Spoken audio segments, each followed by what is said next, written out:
Corn and potato nuggets, no bread no maida and full of flavours. आजच्या रेसिपीची खासियत ही आहे की घरी जे काय आपल्याकडे साहित्य अवेलेबल असतं त्यामध्येच आपण हे नगेट्स तयार करणार आहोत, क्रिस्पी नगेट्स. नमस्कार, पैस किचनमध्ये मी पूजा तुम्हा सगळ्यांचं खूप खूप स्वागत करते. सीझन असताना मला जो वर्षभरासाठी कॉर्न लागतो तो मी आणून घरीच ब्लांच करून त्याला फ्रीझरमध्ये स्टोअर करून ठेवते. तो कसा करायचा असो त्याचा एक व्हिडिओ मी माझ्या चॅनलवरती अपलोड केलेला आहे, तुम्ही तो चेक करून घ्या. तेच कॉर्न मी इथे वापरलेले आहेत, फ्रोझन कॉर्न्स.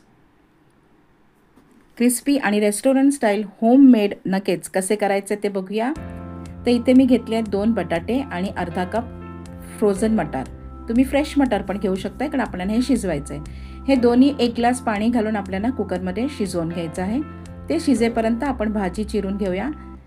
आता इथे मी एक कांदा बारीक चिरून घेतला आणि एक कॅप्सिकम.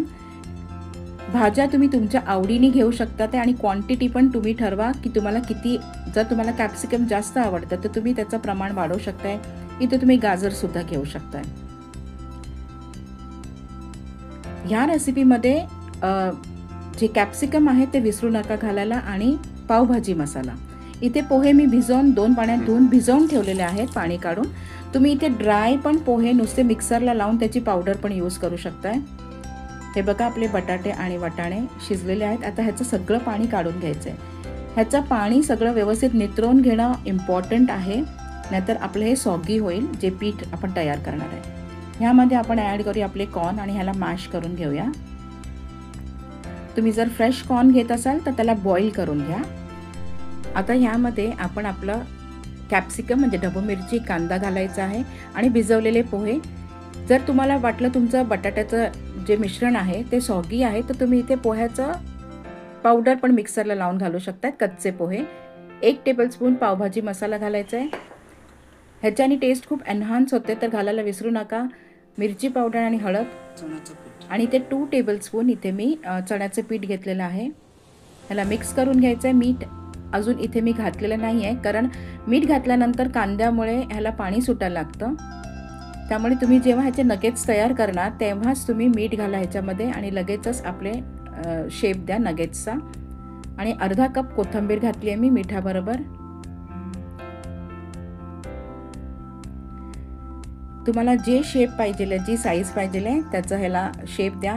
आता इथे जर पीठ तुम्हाला वाटलं मॉइश्चर जास्त आहे अजून बटाट्यामध्ये तर नगेट्स करून झाल्यानंतर अर्धा तास मी सॉफ्ट झालं होतं मी करेपर्यंत हे, त्यामुळे मी पुन्हा हे नगेट्स तयार झाल्यानंतर हाफ ॲन आवरसाठी मी ह्याला फ्रीजमध्ये ठेवलं होतं. फ्रीजमध्ये ठेवायचं आहे, फ्रीझरमध्ये नाही. हे असं सगळे तयार झाल्यानंतर ह्याला डीप फ्राय करायचं आपल्याला.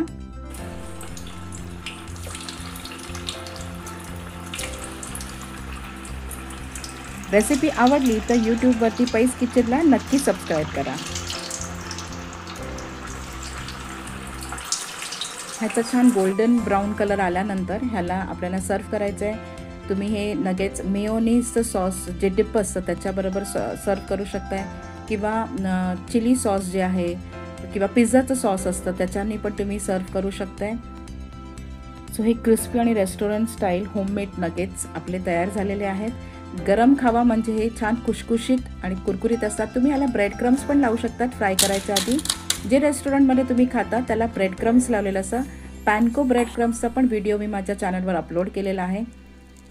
हे बघा, हे बाहेरून छान कुरकुरीत झालेले आहेत, खुशखुशीत म्हणू शकता, आणि आतून सॉफ्ट आहे. तर ही रेसिपी नक्की ट्राय करा.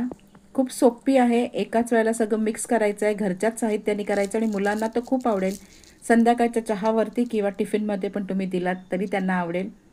तर ही रेसिपी एकदा नक्की करून बघा आणि आवडली तर मला कमेंट करून सांगा.